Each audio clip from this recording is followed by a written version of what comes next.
Il est 7h30 à Ouagadougou et en temps universel 8h30 à Paris. Le Sénégal qui veut favoriser l'insertion au travail des handicapés. Ici, comme ailleurs, les entreprises ont tendance à ne pas facilement leur faire confiance, à l'image d'Abdoulaye qui a du mal à trouver un emploi. Oui, j'ai les bonnes qualifications, j'ai les atouts, j'ai la compétence, j'ai le dynamique.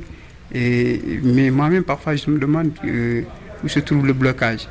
Je trouve le blocage parce que j'ai introduit le CV, mais dans la plupart, j'ai pas de retour. Un reportage de Lou Garçon à suivre. Faciliter l'accès des personnes handicapées à l'emploi dans le secteur formel. C'est l'objectif au Sénégal d'un programme de l'organisation Handicap International.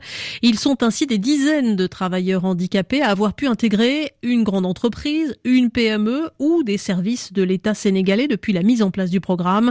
Mais il reste malgré tout beaucoup à faire. C'est un reportage de Lou Garçon. Abdoulaye Cissé est ingénieur financier. Il a fait de nombreux stages et contacte régulièrement les entreprises à la recherche de profils similaires aux siens.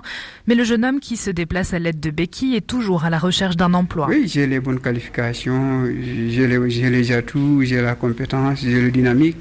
Mais moi-même, parfois, je me demande où se trouve le blocage. Je trouve le blocage parce que j'ai introduit le CV, mais dans la plupart, j'ai pas de retour. Près de 6% de la population sénégalaise souffre d'un handicap selon le dernier recensement. Des hommes et des femmes qui ont encore trop souvent d'énormes difficultés pour trouver un emploi.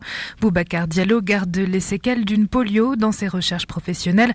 Ce juriste de formation s'est heurté à de nombreuses portes fermées. Depuis 3 ans, le trentenaire a rejoint la fonction publique. Ses béquilles ne l'empêchent pas de parcourir l'Afrique pour ses missions. Je suis devenu d'autant plus confiant, d'autant je me sens aujourd'hui utile. Je m'améliore nettement du point de vue professionnel et du point de vue social, parce que le travail libère l'homme, comme a-t-on l'habitude de le dire. Le jeune homme a été accompagné dans ses démarches de recherche d'emploi par l'organisation Humanité et Inclusion, nouveau nom d'Handicap International.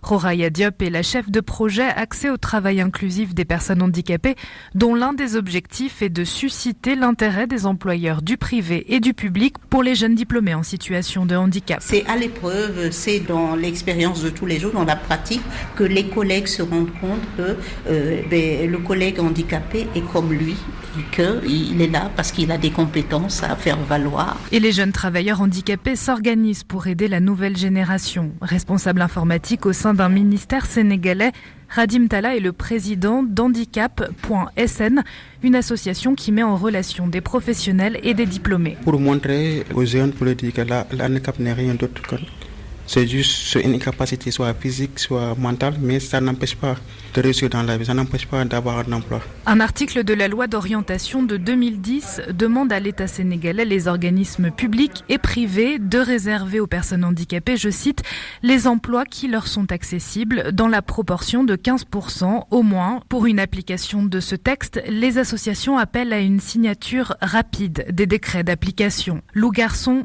Dakar, RFI.